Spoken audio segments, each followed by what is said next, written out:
Bueno, ¿han estado mirando la clase 5, chicas?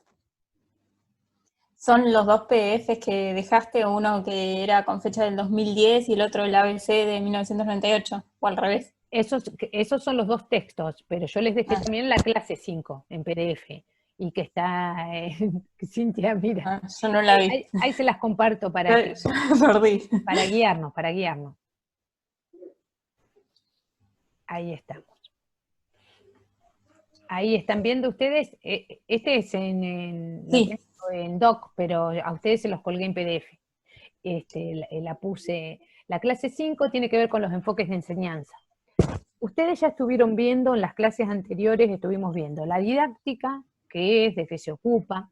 En ese qué se ocupa, vimos como objeto de estudio básicamente la enseñanza, y de ahí todo lo demás que podía abarcar, digamos, la enseñanza, el aprendizaje, la comunicación, las estrategias, las técnicas, el currículum, ¿no? Todas las temáticas.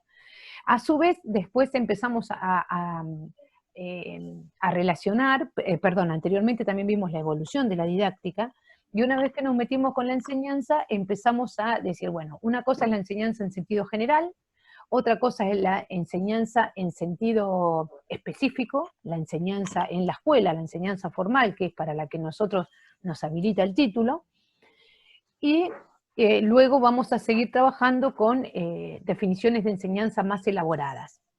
En ese intermedio entre las definiciones específicas y las elaboradas, que van a venir en la clase 6, nos ocupamos de este tema, que son los enfoques de enseñanza, ¿no? O sea, de acuerdo a cómo se interrelacionan los elementos que hacen a la enseñanza. ¿Se acuerdan cuáles eran los elementos del dispositivo didáctico? ¿O de la tríada didáctica?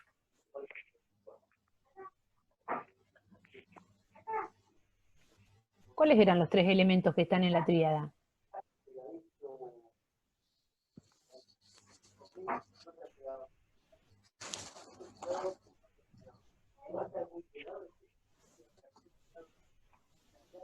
¿Se acuerdan? El triángulo didáctico, ¿quiénes estarán? Decíamos, la enseñanza es un intento de transmitir un saber a alguien que no lo tiene. ¿Qué elementos tenemos ahí? Sí, el docente, el alumno y el espacio, ¿no? No, esas 3 elementos están en un espacio. El docente, el alumno y...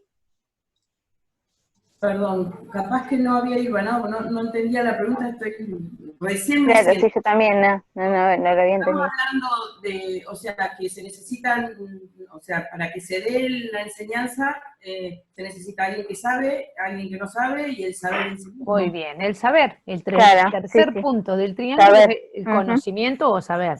Entonces, ahí tenemos esos 3 elementos. Digamos, la manera en que se interrelacionan esos 3 elementos y sobre el cual se hace mayor hincapié, es decir, si en ese triángulo lo que tiene más importancia es el docente, o es más importante el saber, o es más importante el alumno, podemos hablar de distintos enfoques de enseñanza. Entonces, ahí nosotros tenemos, yo les trabajé con 2 clasificaciones, por esto que todas las veces les voy explicando, digamos, ¿no? Que es necesario tener distintas perspectivas sobre un mismo tema, porque si yo les muestro una sola clasificación, lo más probable es que ustedes se queden con esa idea, y cuando el año que viene vayan a las didácticas específicas, ustedes digan, bueno, hay 3 enfoques de enseñanza. A ver, hay 3 enfoques de enseñanza si los tomamos desde Feldman. Si lo tomamos desde Girsi Palamidesi, hay 2 grandes enfoques. Si los tomamos desde Davini, hay 2 grandes enfoques. Si los tomamos desde Shirley Grundy, vamos a encontrar que hay 3 enfoques. Bueno, entonces dependiendo de esa clasificación, y ahí sí, Cintia, están los 2 textos, uno que es el de Feldman y el otro que es el de Girsi Palamidesi, que son los 2 textos que tienen como bibliografía obligatoria. Yo tenía una pregunta, porque viste que hace referencia a los enfoques, a las maneras de mirarlos y qué puntos son importantes. Y empieza con una clasificación que dice que son 5 criterios, los más importantes. Y hay 4. Y hay 4, claro. Sí, eso es un error Digo, capaz lo leí mal. error de Ah, texto. no. Te puedo asegurar que es un error de texto porque me rompí la cabeza la primera vez que lo leí, y digo, ¿dónde está? Es como que, digo, está oculto, ¿cuál es el otro criterio? Pero no, evidentemente ahí hay un error de tipeo, son 4. Yo incluso se los pongo acá que son 4, en la clase. Ah, sí, sí, lo veo. Claro, es la que no leí. Claro, porque digamos, como esta clase tenía cuadros, yo no se las pegué en la clase les hice un link al PDF. Cuando usted va a decir clase 5, ahí haces clic y te va a llevar al PDF, porque es muy difícil pegar los cuadros en la plataforma del aula virtual. Así que bueno, y ahí está, por eso se los recalqué esos 4 rasgos, ¿no? Que tienen que ver con los modelos de enseñanza o con los enfoques. Dice, cualquier enfoque o modelo sostiene alguna idea acerca del modo de aprender, es decir, cualquier forma de enseñar supone que hay una forma de aprender del otro lado. Yo enseño de esta manera porque entiendo que el otro aprende de esta manera. Si yo creo que ustedes aprenden repitiendo, voy a ser un tipo de docente, voy a proponer actividades en función de eso. Si yo creo que ustedes aprenden imitando, también. Si yo creo que ustedes aprenden construyendo o sobre la base de saberes previos, voy a trabajar de otra manera, ¿no? Entonces, siempre supone una idea de cómo el otro aprende, consciente o inconsciente, ¿eh? Porque yo puedo decir que soy constructivista y que entiendo que ustedes trabajan con sus saberes previos y que por eso construyen los conocimientos, pero resulta que cuando ustedes van a analizar las actividades que yo les doy, se encuentran con que son actividades repetitivas o de buscar en textos específicamente tipo guía de lecturas, no se encuentran nada para relacionar, no hay actividades donde se recuperen saberes previos, entonces ahí hay una contradicción entre lo que yo digo y lo que hago. Entonces, ahí tenemos un primer rasgo. Otro es que todo enfoque de enseñanza mantiene algún supuesto en torno a cómo se relaciona la enseñanza y el aprendizaje, a cómo se vincula. No son 2 procesos, son y no son 2 procesos distintos, porque nosotros decíamos que no hay una relación causa-efecto. Si yo enseño, no puede suponer que el otro aprendió lo que yo enseñé tal cual lo enseñé. No es causa-efecto.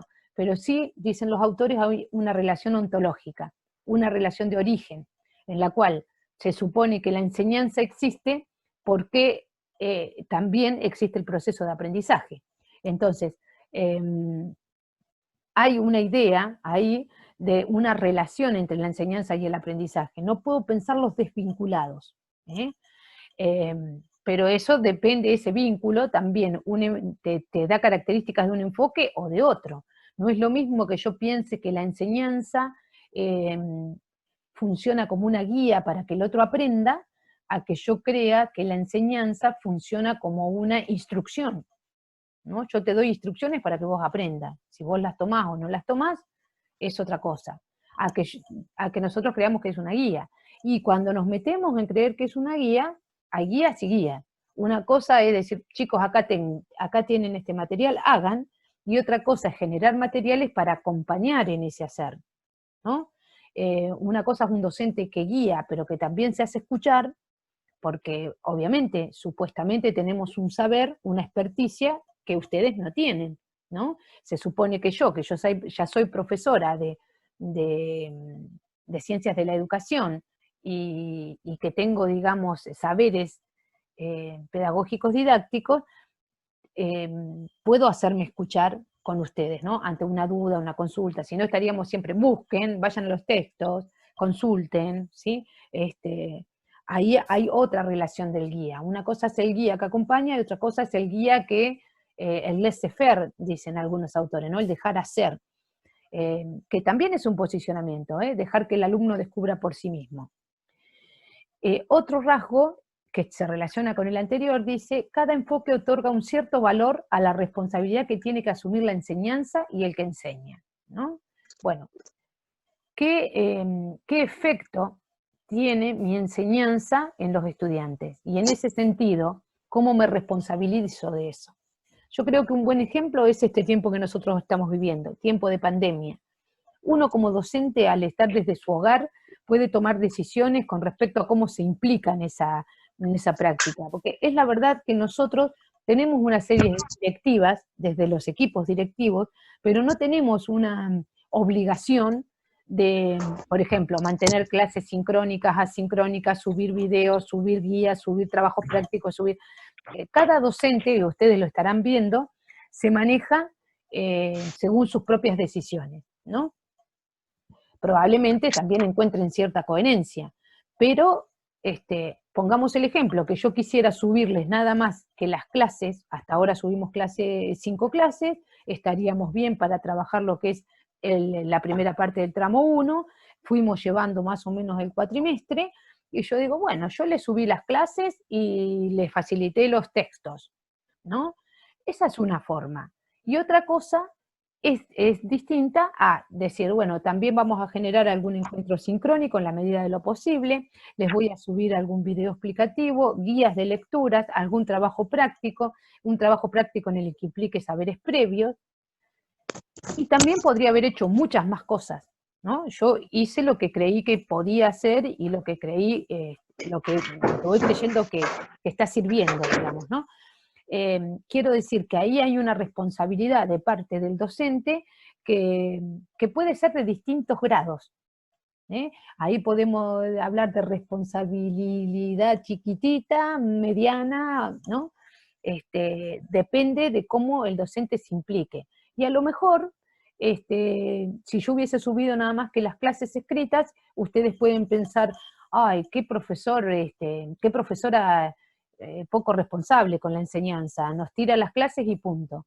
Pero también hay que ver en qué nivel el docente puede conectarse, tener los materiales disponibles para poder armar las clases, generar canales de comunicación para manejarse con el aula virtual. Ojo que nosotros tampoco hemos tenido esto que hablábamos al principio, no hemos tenido ni capacitaciones, ni nos han facilitado recursos tecnológicos para poder dar clases, ¿no? Que yo no los estoy reclamando porque los tengo, pero me pongo en el lugar de docentes que no los tienen.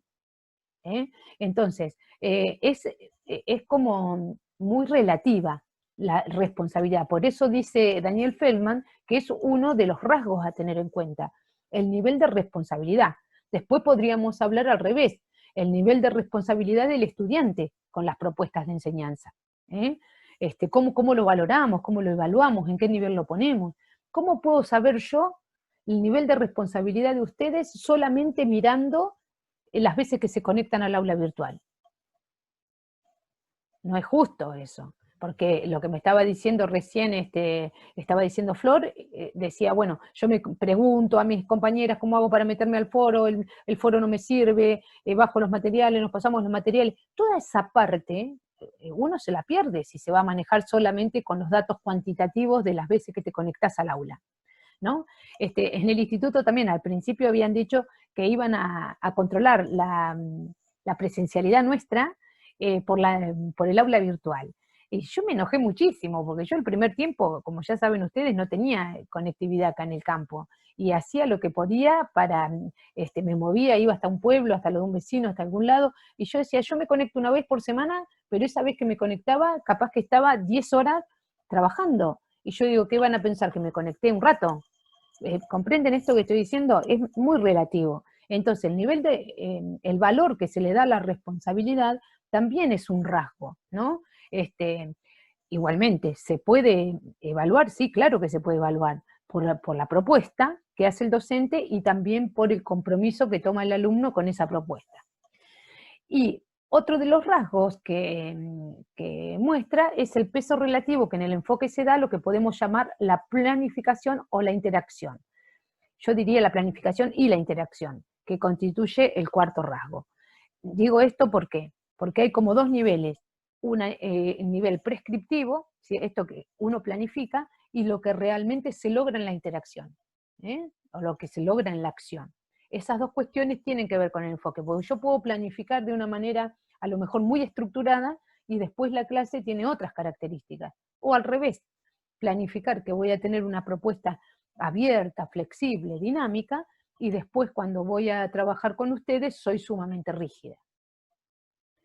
Les doy un ejemplo, un profesor, no sé si ya se los conté, pero un profesor que tenía a mi hijo en agricultura, les dio todo el año, les tomaba cuestionarios, es propio eso de materias asociadas a la agronomía, les tomaba cuestionarios en los cuales eran todos de múltiple choice. Entonces, no solamente, digamos, restaba punto cuando contestabas, si no contestabas bien, sino que además, si contestabas mal, te restaba más puntos. No era que tenías un 0, tenías menos 5, ¿comprenden? Era una dinámica que tiene que ver con los múltiples choice. Bueno, él se llevó esa materia ese año, porque le fue muy mal en los cuestionarios, siempre tenía hasta menos 35 una vez, me acuerdo. Resulta que cuando fue a rendir el final, se encuentra con la sorpresa que el profesor le toma una resolución de problemas. Entonces, ahí había una incoherencia muy fuerte entre todo el desarrollo que tuvo durante el año la materia a cómo después se tomó el final, ¿no? Entonces, esas cosas son rasgos, dice Daniel Feldman, ¿no? Que una cosa es cómo planificamos y otra cosa es cómo trabajamos. Y cómo se van dando esos trabajos. Bien, hasta acá me siguen, chicas, yo con tanto silencio me cuesta. Bueno, bien, entonces, Feldman va a hablar de enfoques y también yo lo pongo así con una barrita modelos, porque son como, podríamos decir, a ver, que me parece que quiere entrar alguien. No. Los van a utilizar como sinónimos, no es lo mismo hablar de modelos que hablar de enfoques, ni de perspectivas, ni de filosofías, que va a ser lo que va a tomar después Girsi Palamidesi, pero él los usa de una forma similar, enfoques, modelos. ¿Por qué prefiero la palabra enfoques? Porque modelo remite a algo que hay que seguir, digamos, ¿no? Un modelo es algo a lo que tendríamos que ajustarnos en todo caso.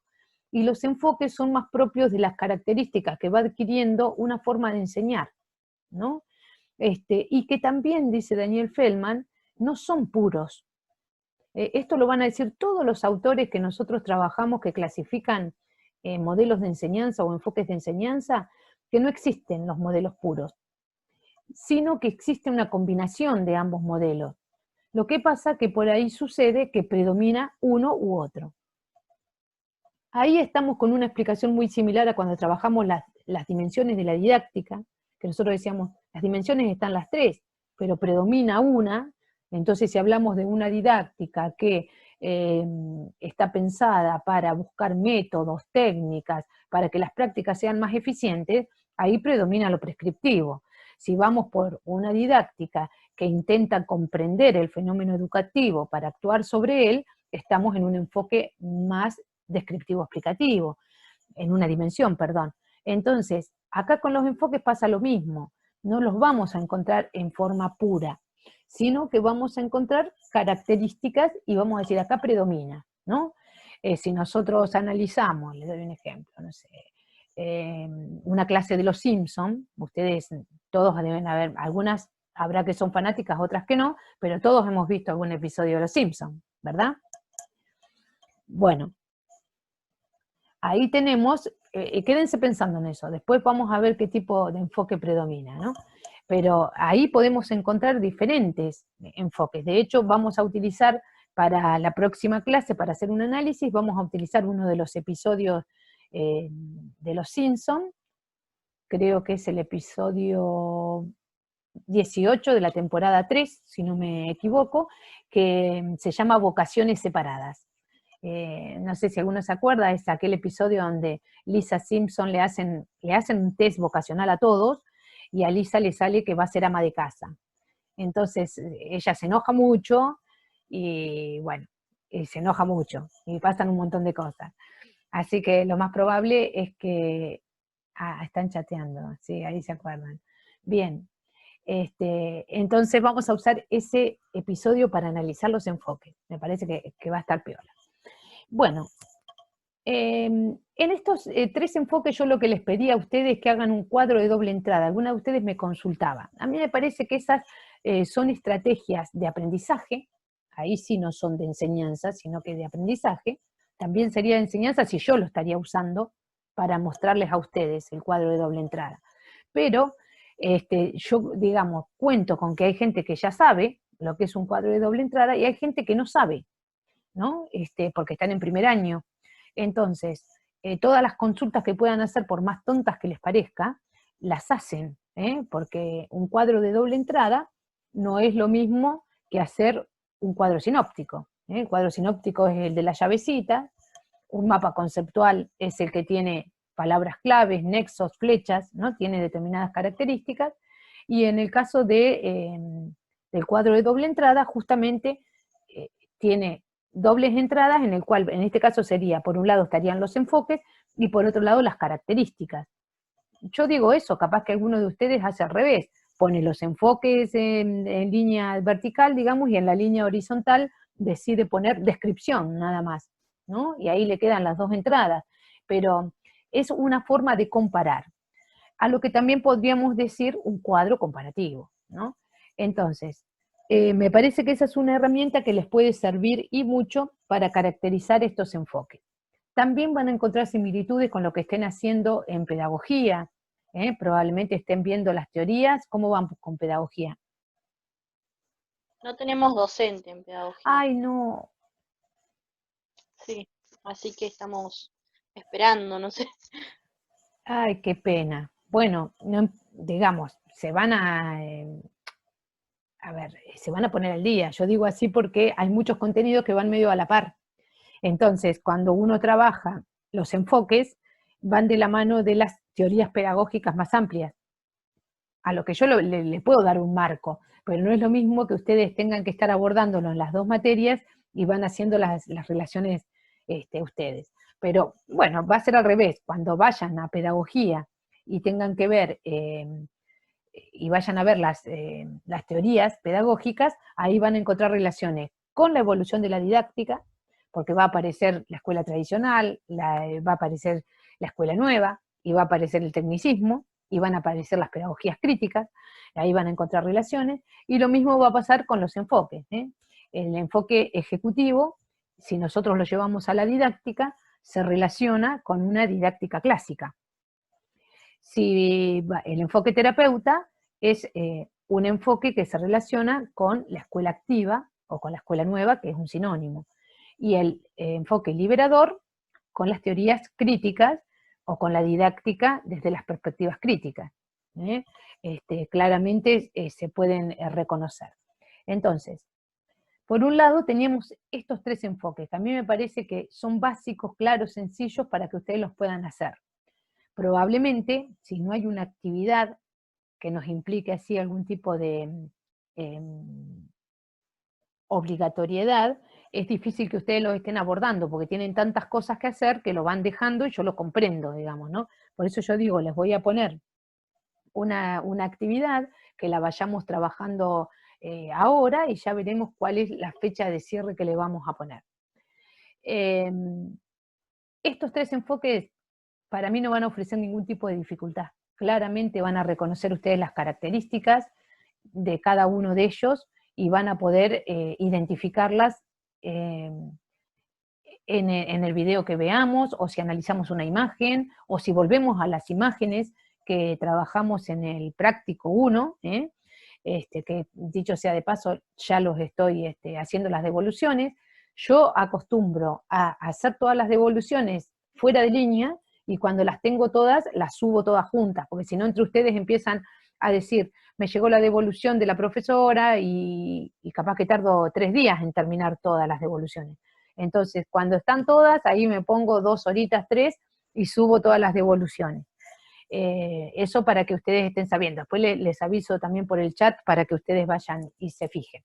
Pero hasta ahora lo que vengo viendo, hay muy buenos trabajos, buenas producciones, buenas relaciones, y no tengo dudas de que si yo les volviera a dar esas imágenes y les dijera que reconocieran los enfoques de enseñanza, también lo podrían hacer. Esto se los digo porque es bueno que ustedes lo piensen para retomarlo para el final, por ejemplo, ¿no? Que ustedes digan, bueno, aquella imagen que trabajamos en el primer parcial, en el primer trabajo práctico, con esa imagen puedo hacer un recorrido de toda la materia. Con esa imagen pudimos definir qué era enseñanza, qué era la enseñanza en la escuela, pudimos ver cuáles son los enfoques, podemos ver los niveles curriculares, podemos ver cuáles son los elementos del dispositivo didáctico, llámese planificación, todo lo que vamos a ver después en el eje 2, en el tramo 2.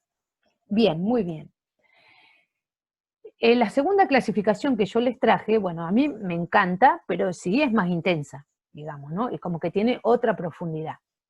Y en el tramo 2 vamos a trabajar con la que ya les nombré de Shirley Grundy, que es una clasificación que va a tomar para hablar de las diferentes formas de encarar el currículum, pero que están relacionados con los enfoques de enseñanza.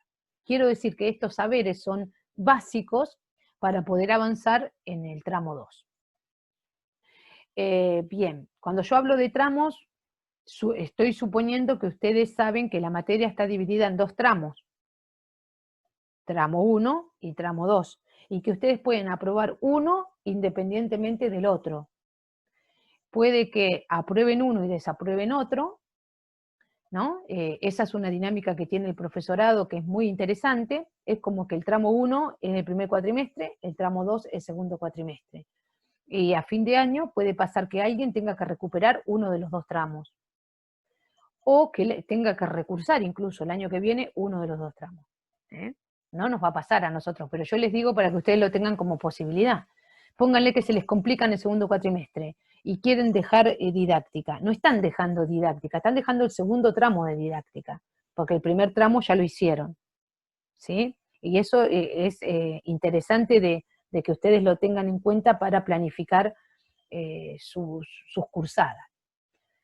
Bueno. Y aprovecho, sí. perdón, Sí, ya sí. que hizo un parate con respecto a eso, porque en realidad como no existe la presencialidad hay un montón de cosas que desconocemos. Y entre eso, este ida y vuelta de consultarle al profesor cómo es la dinámica, porque precisamente somos ingresantes y no tenemos mucha idea. El tema del final, si uno tiene, no digo la suerte porque acá no pasa por suerte, sino por haber entendido, pero si tenemos la suerte de haber aprobado el primer parcial y desaprobamos el segundo, el final abarca de todos modos el primer parcial, los temas del primer parcial, o sea, no es que, o sea, es como un trabajo integrador el final de todo. Claro, vos en el final tenés que acreditar los 2 tramos. Claro. ¿Sí? Pero por eso te puede pasar que acredites un tramo, no sé, vas al final, y yo veo que la segunda parte, que es todo de currículum, la tenés floja. Y te digo, mira, Marianela, el tramo 1 lo tenés aprobado, pero el 2 tenés que volver. Vos ya sabés que la próxima volvés, pero estudiás la parte del tramo 2 nada más. Bien, y de todos modos, sí. Es condición sine qua non haber aprobado los parciales para habilitar el examen final, ¿o sí? Sí, salvo que rindas libre, porque la posibilidad de rendir libre también está. Lo que pasa es que el libre te implica rendir un examen escrito y después el oral, te implica otras instancias. Y el escrito, nosotros tenemos que asegurarnos de que vos acredites todo el tramo. O sea que si vos querés rendir toda la materia libre, yo te voy a tener que tomar un escrito del tramo 1 o un escrito del tramo 2. Y un oral de los 2 tramos. Claro, sería como los 2 parciales y un final oral, sí, una cosa así. Claro, y más que el parcial, porque vos ponele, yo los parciales, en el caso de ustedes, yo ya el parcial el trabajo práctico 1 le puse característica de parcial, pero no abarcó todo el tramo.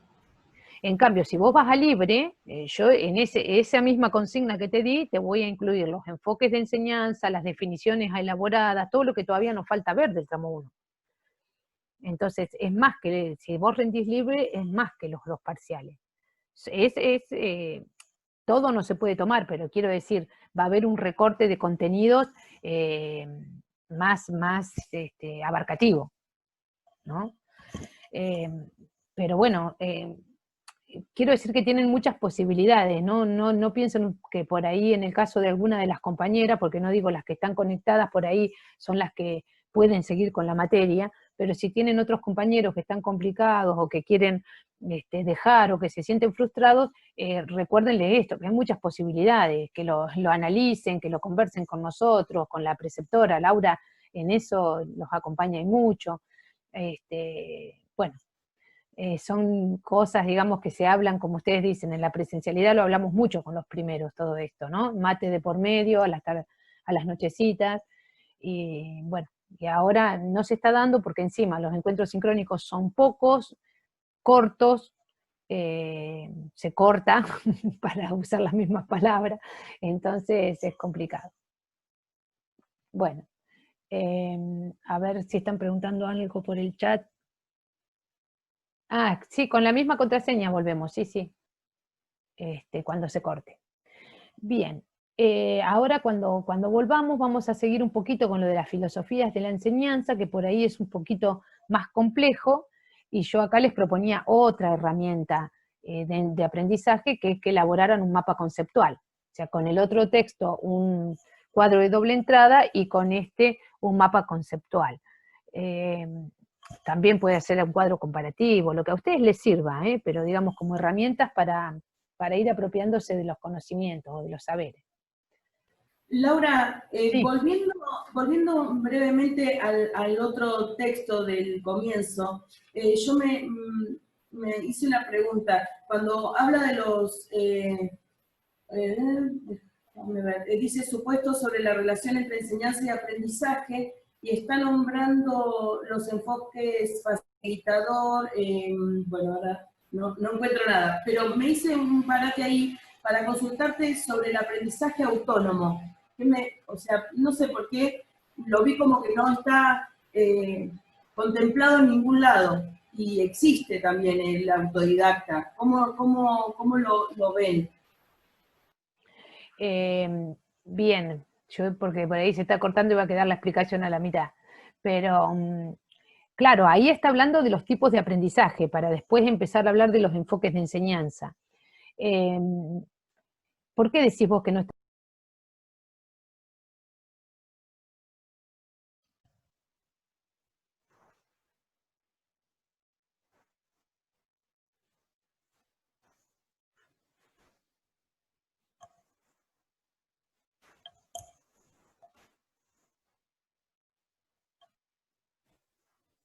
Ahí estamos.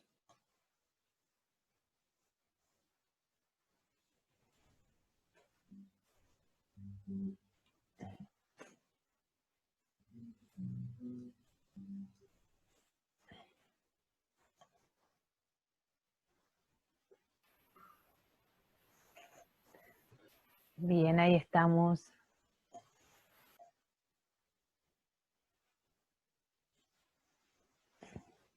Muy bien.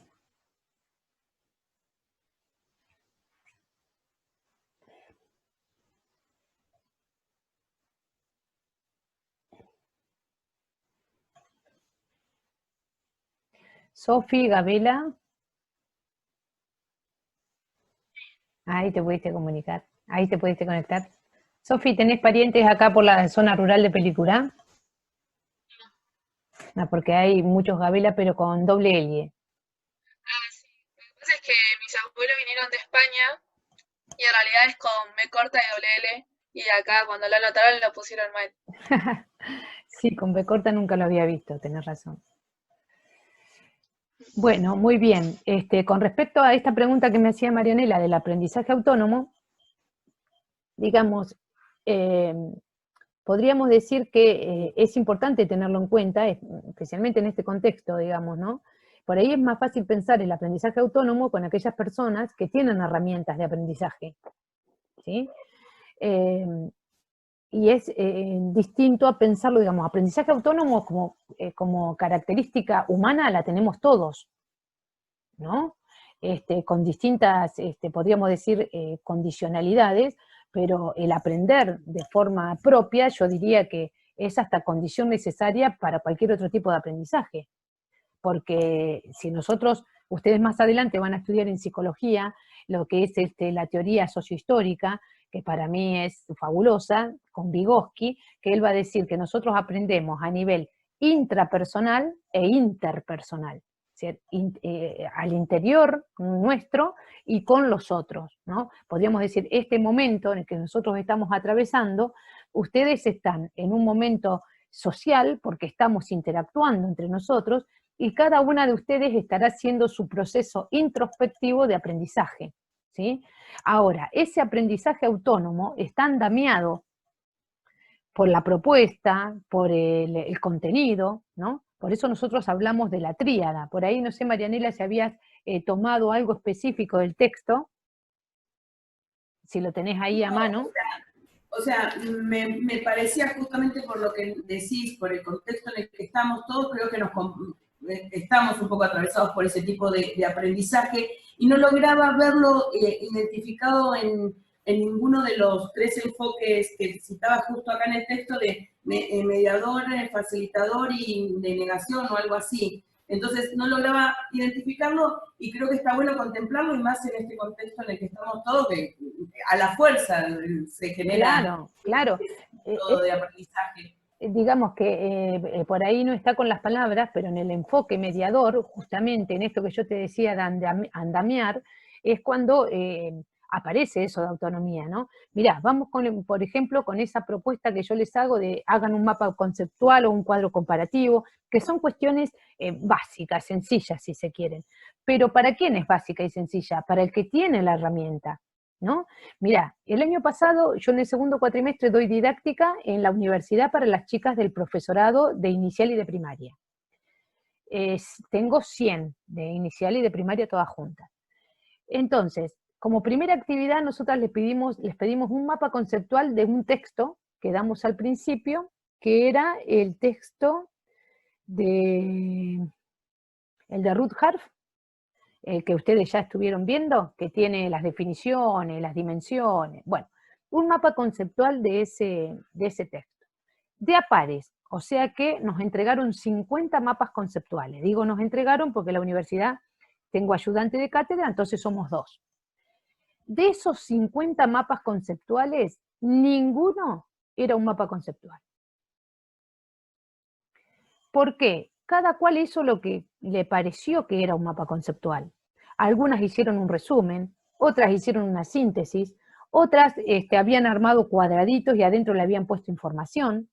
O sea, ese día yo expliqué, dije, un mapa conceptual es una técnica de estudio, es una técnica de aprendizaje en la cual vamos a considerar palabras claves, gráfica, la gráfica van a ser recuadros o elipses, lo que ustedes quieran, flechas para unir, y esas flechas tienen que tener un nexo. La técnica pura, ¿vieron? ¿No? La técnica pura. Palabras conceptuales, gráfica, nexos. Y esas palabras claves tienen que tener cierta jerarquización. Bueno, les volvimos a dar los mapas conceptuales con indicaciones, se los entregamos, les enseñamos la técnica.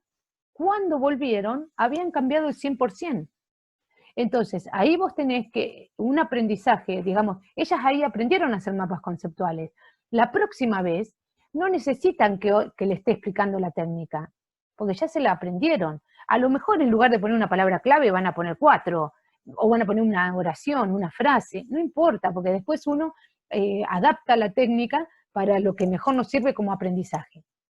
Pero si un profesor te pide que le entregues un mapa conceptual, vas a saber de qué está hablando. Y ahí eso es lo que apunta al aprendizaje autónomo, a que el otro tenga herramientas para poder desenvolverse. Y ahí sí vamos a un enfoque terapeuta, el terapeuta va a ser el que te va a dar herramientas. Y el liberador, el enfoque liberador, es aquel que va a decir que utilices esas herramientas para transformar tu propio conocimiento y hasta para construir nuevos saberes. Ahí no sé si de a poquito, cuando ustedes vayan con las lecturas, van a ver que se van a ir apropiando de estas ideas, que me parece que son muy interesantes para pensar en las actividades. ¿Qué actividad le doy al estudiante? Nosotros estamos en primer año y vamos con actividades que tienen que ver con un modelo más ejecutivo y terapeuta, porque se están apropiando de herramientas didácticas. Nadie tuvo, nadie tiene como base. Pueden tener una idea, pero no tenemos saberes previos, salvo alguien que ya haya hecho otro profesorado, que haya recursado la materia, ¿sí? Pero la gran mayoría no tiene saberes previos sobre didáctica.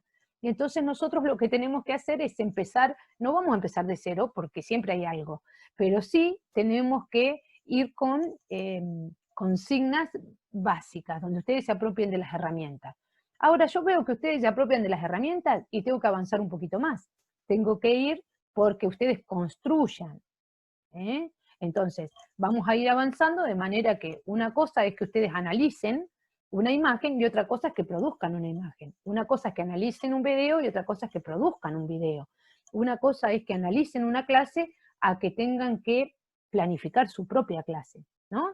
Se van dando cuenta cómo yo no las puedo mandar ahora a que planifiquen una clase, porque no tienen herramientas. ¿Qué van a hacer? ¿Van a ir y van a copiar algo de Google? ¿Le van a pedir a alguien? ¿No? ¿Qué sentido tiene? Ahora, si dentro de 3 meses, cuando estemos en el segundo cuatrimestre, ya atravesando lo que es la planificación propiamente dicha, ustedes ya van a saber qué es la enseñanza en la escuela, van a tener idea de una enseñanza situada y poderosa, que son las definiciones elaboradas, van a tener idea de los enfoques para decir desde dónde me posiciono, como un docente ejecutivo o como un docente liberador, o me voy a colocar ahí en el medio, ¿no? Entonces ahí ya van a tener herramientas ustedes para crear sus propias propuestas. No van a tener herramientas todavía como las que van a tener en segundo, pero para empezar a hacer ejercicios sí van a tener. Ahí está la importancia, digamos, de un proceso de formación, en el cual ustedes tienen práctica en primer año y eso es fabuloso, porque a medida que van atravesando los años, la práctica se va complejizando, pero ustedes ya tienen contacto con la práctica, más allá de que ahora sean desde la virtualidad. Son prácticas. Esto que estamos haciendo ahora es una clase virtual, pero es una práctica. Entonces, imagínense, nos encontró tan desprotegidos contra todo esto, tan desfavorecidos, que qué bueno que ustedes puedan tener un acercamiento a lo que es armar una práctica de enseñanza virtual. Así que yo voy a volver a compartir pantalla para volver con el texto de Girsi Palamidesi. ¿Por qué? Porque ahí a mí me gusta mucho, digamos, cómo se introduce este texto, porque ellos hablan de filosofías de la enseñanza, y a mí no me gusta mucho meterme en el campo de la filosofía porque no tengo, digamos, sustento. Estudié filosofía de la educación, pero no filosofía pura, una introducción, pero no me siento capacitada para meterme allí. Pero esta clasificación, ¿qué dicen los autores? Dicen que hay una interrelación entre el contexto de entendimiento y el contexto de intervención, ¿no? A ver, por aquí, ¿dónde están?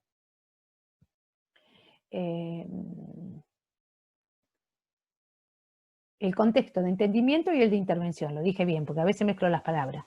Es decir, el campo de las ideas y el campo de la práctica, chicas. Eso a mí me parece fabuloso, cuando dicen, hay una interrelación entre lo que pensamos, la idea que tenemos y cómo se lleva a la realidad. Y se puede entender como maneras, formas, y cuando nosotros empezamos a analizar a los docentes, a lo mejor no es la tarea que van a hacer ustedes, a mí me toca más como cientista de la educación, pero cuando nosotros vamos a analizar las prácticas de enseñanza, ahí nos damos cuenta que por más que haya planificado de una manera, que haya escrito las cosas de una manera, en la práctica se ve lo que piensa, se ve lo que entiende del mundo. ¿Sí? A mí me puede hacer una planificación hermosa y decirme, yo voy a trabajar desde una idea de la enseñanza liberadora, en la cual los sujetos sean partícipes de su propia historia y de su propia... Y resulta que vos después lo vas a ver a la clase y un alumno quiere hablar y el profesor le dice, usted cállese, su opinión no es importante, usted no tiene herramientas para hacer esa respuesta, usted no sabe nada. Entonces, ahí se ve, ¿sí? Ahí se ve qué es lo que tiene de fondo, ¿no? O por ejemplo, las cuestiones de género, que nosotros podemos tener una idea de que somos muy abiertos y que adherimos a la educación sexual integral, y resulta que después cuando vamos al aula hacemos dos grupos, las mujeres por un lado y los varones por el otro, ¿sí? Por darles un ejemplo de lo que sucede a veces en las escuelas. o una fila para las nenas y una fila para los nenes, o las sillas que son rosa para las nenas y las sillas que son azules para los varones, ¿no? Parecen pavadas, pero ahí se ve qué es lo que tenemos de fondo, que a veces no es consciente, a veces tiene que ver con cómo nos formaron, por eso estos autores hablan de cosmovisiones, tiene que ver cómo nos formaron, cómo ha sido esta formación que tienen ustedes, la formación inicial que le decimos, y cómo han sido también las vivencias, las experiencias, cómo vivenciaste la escolaridad, qué profesores tuviste, en qué contexto llevaste adelante esa práctica, cómo te sentiste, si fuiste discriminado o no, si perteneciste al grupo de los que aprobaban o al grupo de que, viste, hay todo como una construcción del ser docente que está impregnado en nosotros, y algunas cosas son conscientes y otras no. Y estos autores dicen que la manera en que se entrelazan esas cosas, lo que entendemos y lo que hacemos en la intervención, marcarían dos grandes filosofías. Una filosofía entendida como actividad técnica, un docente que va y ejecuta algo que tiene que hacer. Yo tengo que dar clase, voy y dar clase.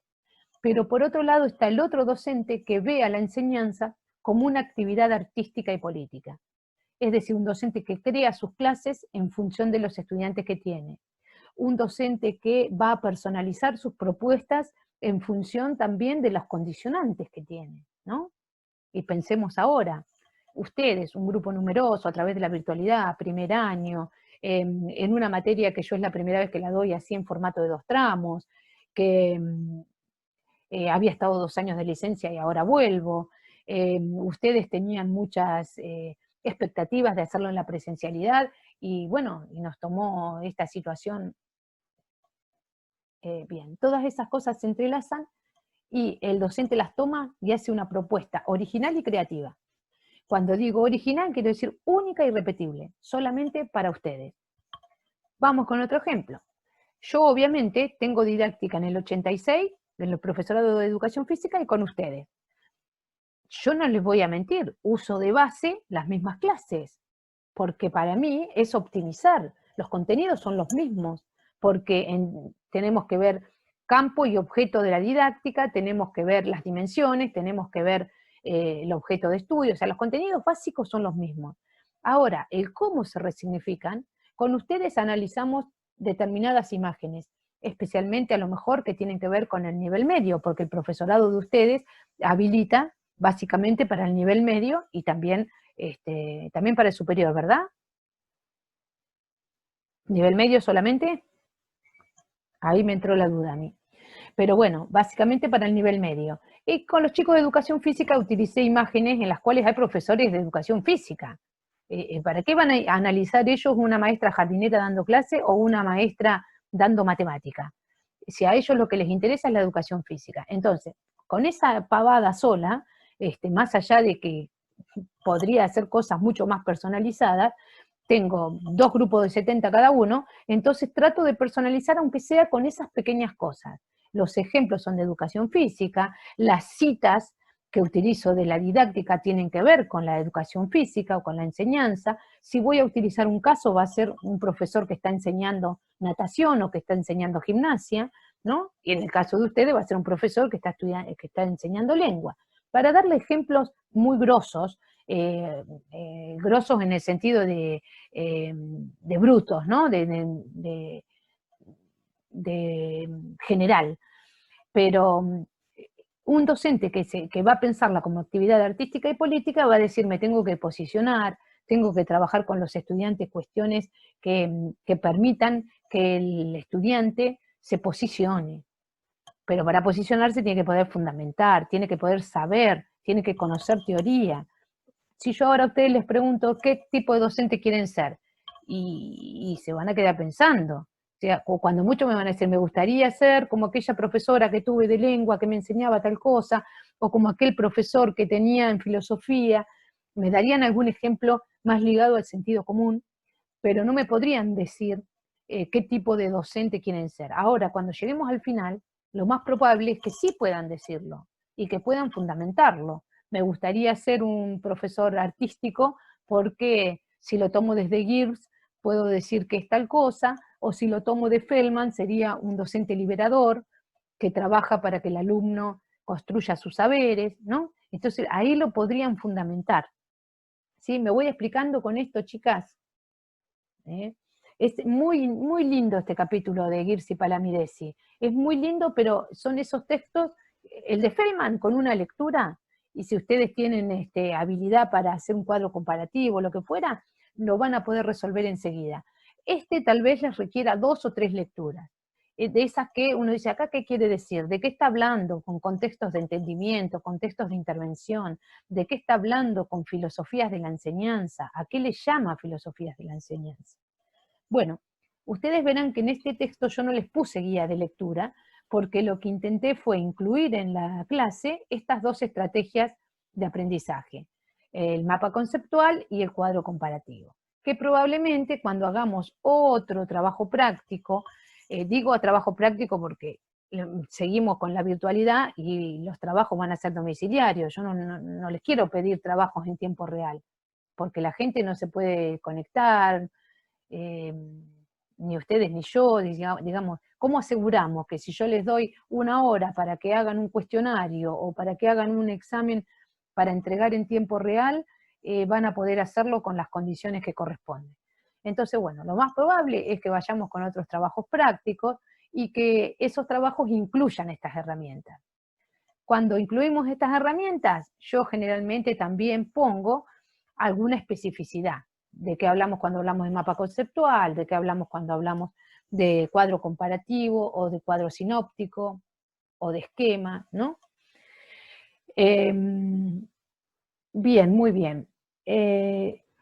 Yo aquí les puse una definición acerca de la enseñanza para identificar los enfoques.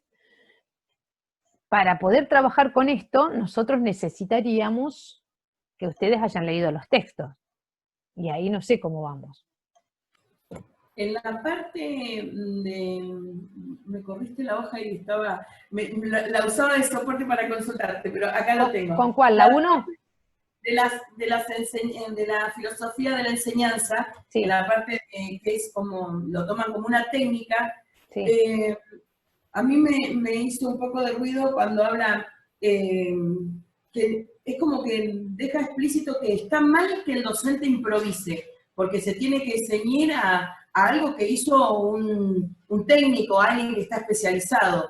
Y yo creo que, o sea, después seguí avanzando con el texto y veo, o sea, pero en el momento cuando me encontré con eso, sin saber cómo terminaba, o sea, sin el diario del lunes, me iban chocando las cosas de la actividad técnica, o sea, puse muchas cosas, inclusive escribía, esto no me gusta, esto está mal, o sea, no compartía un montón de cosas de la actividad técnica. O sea, ese primer encuentro en el texto con que las improvisaciones hay que evitarlas, me resultó re chocante. Pero claro, Marianela, porque es una forma de ver la enseñanza. Y vos te vas a encontrar con muchos docentes de ese tipo, docentes que no se mueven de lo curricular, que no se mueven de los contenidos. Que vos decís, bueno, mira, surgió un contenido que tiene que ver, no sé, por decirte ahora, con las dificultades que tenemos en Bahía para controlar o para cuidarnos con respecto al COVID-19. Eso no está en mi planificación, yo eso no lo voy a trabajar, no me interesa, no. Entonces no se corre de eso, ¿no? Surge algo en el aula o sucede algo por fuera del aula, no sé, un curso que vos sabés que el día anterior un chico perdió a un familiar muy cercano, un padre, un hermano, alguien. Y vos entrás al aula y no haces referencia, no... es un docente que no se mueve, no tiene en cuenta la inmediatez, ¿sí? Pero existe y hay quienes adhieren a esa forma. Y hay todo un enfoque, pensar la didáctica desde el tecnicismo, hay todo un enfoque que incluso dice que esa mirada es la ideal para tener mejores resultados en menor tiempo, más eficaces y con economía de esfuerzo. Entonces te vas a encontrar con muchos docentes que son técnicos. En educación física hay muchos docentes técnicos que van por el rendimiento, que van por la precisión, ¿no? Y entonces ahí, mira, tenés que correr en 12 minutos 2.400 metros. y si vos te corriste 2.200 metros, no cumpliste, entonces desaprobás. Ahí tenés un docente técnico, no se mueve de sus objetivos que son de tipo operacional. Claro que choca, porque nosotros adherimos mucho más, y estoy hablando de las ciencias humanas, por lo tanto estoy pensando también en las ciencias sociales y por lo tanto también en lengua, estamos más por una idea de artística y política, en el cual creamos nuestra propia práctica, y si planificamos una cosa y sale otra, mucho mejor, porque, ¿no? Y si nos dicen que no enseñemos tal cosa, probablemente la enseñemos buscándole la vuelta, ¿sí? Entonces, ahí, por eso adherimos mucho más, ¿no? Y te va a gustar más el enfoque terapeuta, el enfoque liberador y el artístico y político. Pero después hay que planificar para esos enfoques, Marianela? Porque después casi siempre volvemos a la estructura, porque es más cómodo. Es más cómodo decir, planifico esto, lo llevo adelante, evalúo esto y punto. Yo les di el texto de las justificaciones de la didáctica. Les pregunto cuáles son las justificaciones, si ustedes las saben, aprueban. Si no las saben, ¿sí? Entonces, ahí hay como esto que decimos, ¿no? Una cosa es lo que decimos y otra cosa es la que hacemos. Cuesta mucho planificar pensándose como artístico y político, porque no es artístico y político el docente solo, sino provocar en el estudiante eso también. Que el estudiante sea creativo, que el estudiante se posicione, que el estudiante se apropie de herramientas que le permitan, no me quedo yo con porque supuestamente yo ya las sé hacer esas cosas, no me tengo que quedar yo con esas cosas, sino tengo que poder trasladarlas y permitir que el otro las trabaje, ¿no? Por eso les decía que es muy interesante desde ese punto de vista en ver los enfoques, ir viendo por esto que vos decís, Marianela, está bueno, ¿qué es por dónde me va gustando más?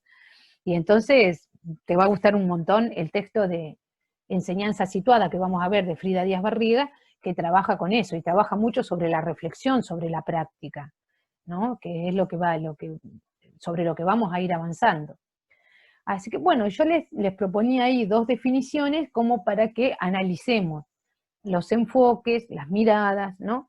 Y ahora, esta semana que viene, que estaría brindándoles en lugar de una nueva clase, lo que yo voy a proponer es como un trabajo bisagra, un trabajo bisagra entre lo que ya vimos y lo que va a venir. Todavía no vamos a pasar al tramo 2, pero sí nos vamos a meter en abordajes más complejos y que si nosotros tenemos a alguien que viene atrasado con todo esto, la semana que viene ya vamos a tener las devoluciones del práctico 1 y vamos a tener, digamos, abordados gran parte del tramo 1.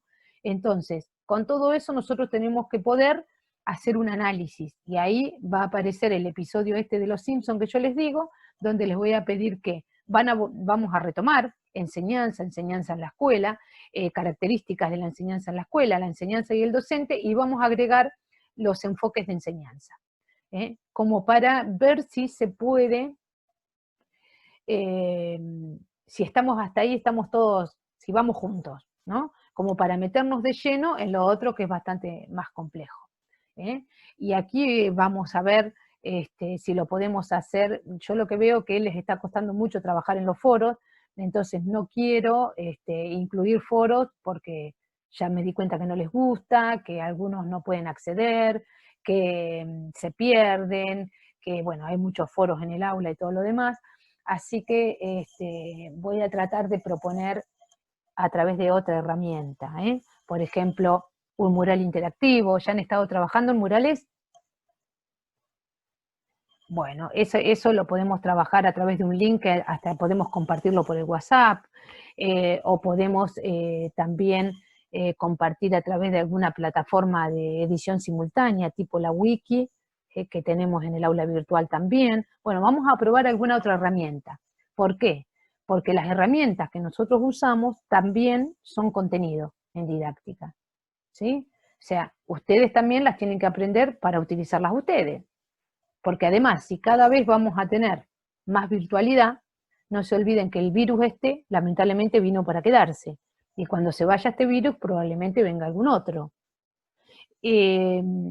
Entonces, estas formas de la virtualidad se van a ir quedando, y ustedes van a tener que preparar clases para sus estudiantes a través de la virtualidad. Entonces, cuanto más herramientas nos podamos apropiar, bueno, son contenidos también, ¿no? La forma de la enseñanza para didáctica es contenido.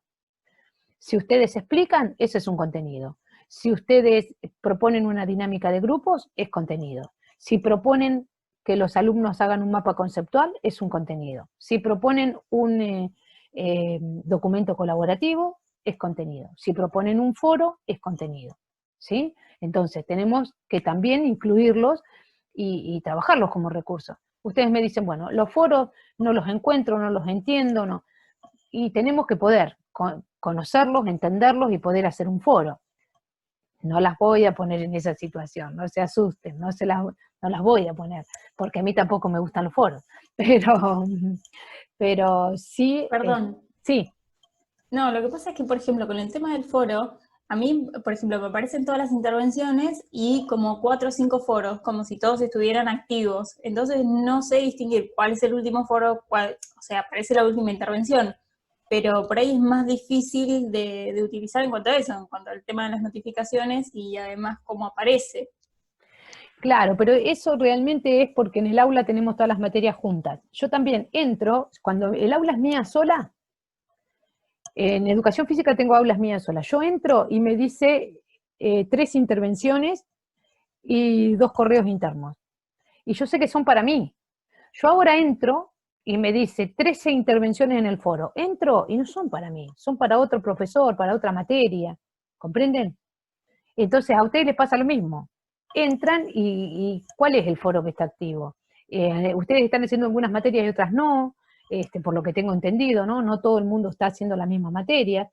Entonces es muy complejo más que nada por eso. Por eso no vamos a complejizar más de poner un foro cuando el foro en ese aula no resulta, ¿no? Eso también, no hay que ser porfiado con cosas que no van. Busquemos otra alternativa, si tenemos otras alternativas. Yo creo que es por eso, porque incluso educativa tiene esa dinámica de foros que aparecen medio complicadas las intervenciones, porque en el aula Mood, que es otra plataforma que utilizamos en la UNS, tiene otra dinámica los foros. Entonces, con esto quiero decir que no se enojen con los foros, porque a veces son útiles, resultan y están piola. En el caso nuestro, por ahora no nos estarían sirviendo. Bien, ahí que dicen organizarse en función de objetos precisos, decía Lucrecia. Ahí a qué Lucre, a qué hacías referencia.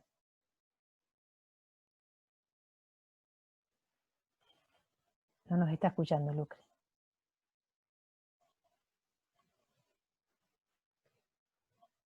Bueno, no sé qué foro decía que no había visto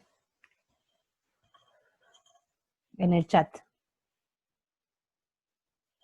Bueno, bien, chicas, ¿tienen alguna consulta, alguna duda con respecto a la clase?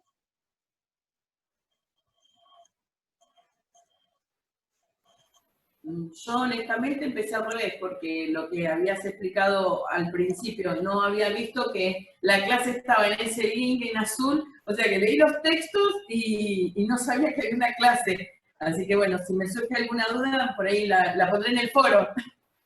Claro, lo bueno de la clase es que es lo que yo les proyecté, que un poco organiza los textos, un poco bastante, digamos, ¿no? Está ahí como esa mirada. Entonces, para seguir organizándonos, el foro de enfoques de enseñanza, no hay ningún foro de enfoques de enseñanza. Lucre, ¿tenés audio? Capaz que tienen algún foro parecido de alguna otra materia. Decía en la planilla, dice. Ah, en el cronograma. En el cronograma, puede ser. Bueno, después me fijo. Después me fijo, porque el cronograma yo lo hice a principio de cuatrimestre y había cosas que pensaba que iban a andar muy bien, como los foros de consulta y foros de intervención. Y entonces en el cronograma, claro, en el cronograma están los foros, pero yo los abandoné los foros. Está bien, tengo que actualizar el cronograma, uno se olvida de esas cosas.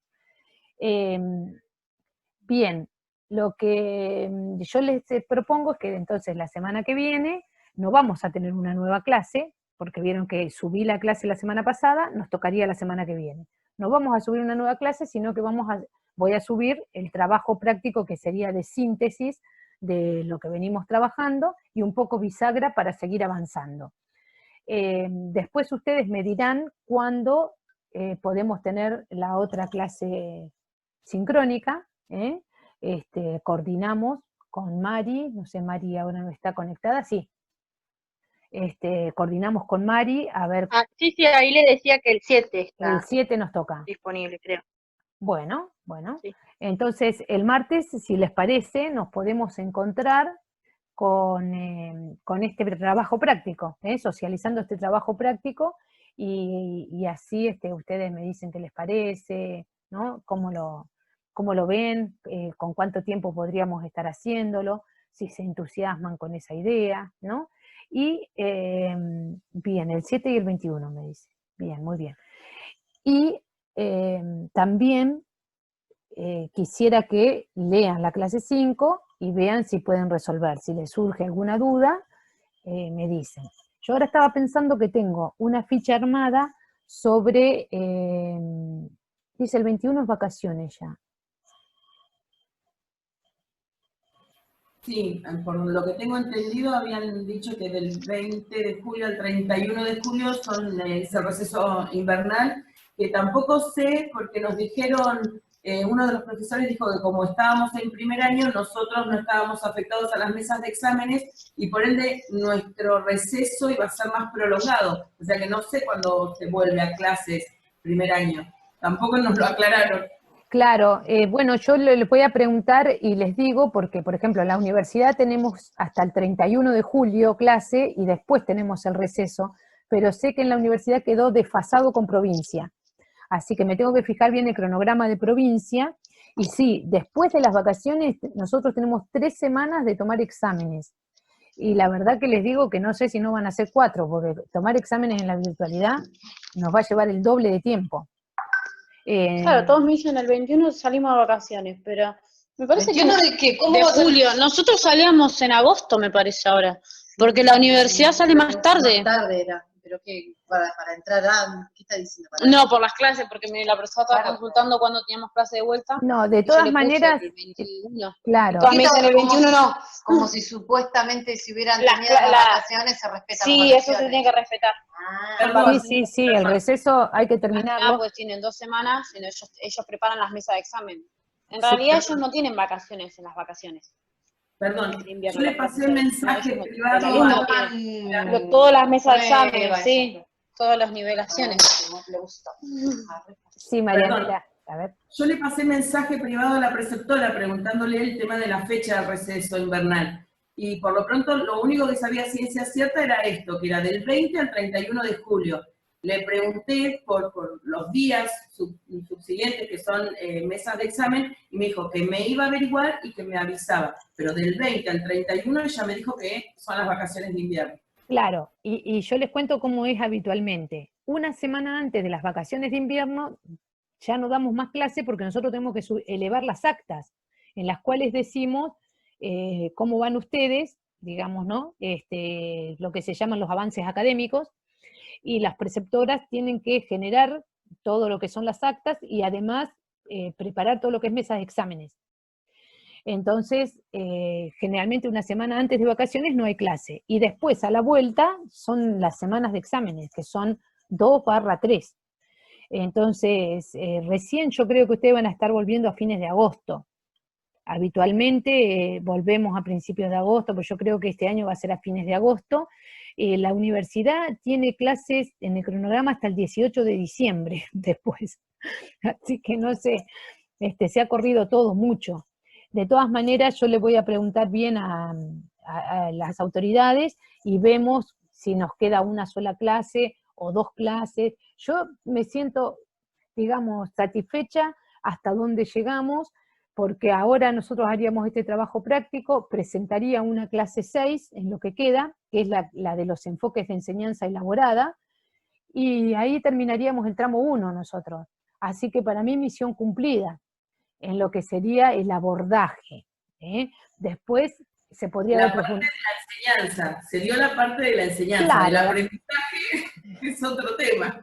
Bueno, por eso digo, misión cumplida en el sentido de que está dado, pero eso no quiere decir que esté apropiado, que ahí hay que trabajar, por eso quiero hacer otro práctico, que nos implica, sí, a mí me implica otra evaluación, otra devolución, que a lo mejor en la presencialidad no me paso de un parcial porque no doy abasto, pero es decir, bueno, acá en este contexto, ustedes han quedado muy pocas, porque es la verdad, cada vez queda menos gente, entonces, hacer otro trabajo puede hacer la diferencia en cuanto a apropiarse de contenidos, distinto a lo que significó hacer uno. Por eso les digo, lo presento, vemos, le ponemos la fecha de entrega, puede ser para después del receso, entonces nos permite trabajar tranquilamente los contenidos que nos faltan ahora, que sería, ya les digo, una clase más, y encarar el segundo cuatrimestre con el eje 2, que es currículum. Nosotros ahora vimos toda enseñanza y después nos vamos a meter con currículum. Sí, vamos a hacer el trabajo práctico con el episodio de Los Simpsons, que va a estar bueno. Bien, bueno, entonces queda pendiente eso, averiguar bien las fechas, pero en principio el 7 a las 5:30, ¿sí? Tendríamos la clase. Yo después ya les paso el link, así lo tenemos y listo.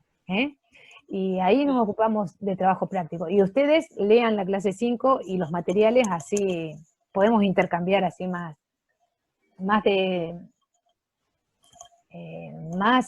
con consultas específicas, o con Exacto. interpretaciones, ¿no? Bueno. Gracias. Bueno, gracias. ¿Algo más, chicas? No, por ahora no. Bueno, yo ahora hago como el otro día, paso la clase a YouTube y se las comparto. Así los que no pudieron estar pueden tenerla. Gracias. Un abrazo, chicas. Gracias. Hasta la próxima. Gracias, hasta la Por el próxima. aguante. Chau, Chau, chau. chau.